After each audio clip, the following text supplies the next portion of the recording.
Ассалаумағалейкум. Қазақ елі қалайсыңдар? Бүгін 22 наурыз. Бізде Сарыарқа Кереку өңірінде мейрам болып, міне халық жиналып алды. Бәрі тойлап жатыр. Аллаға шүкір.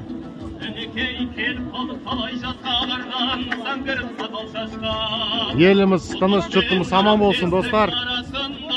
Тағы да құттықтаймын. Наурыз мейрамымен аман болыңдар.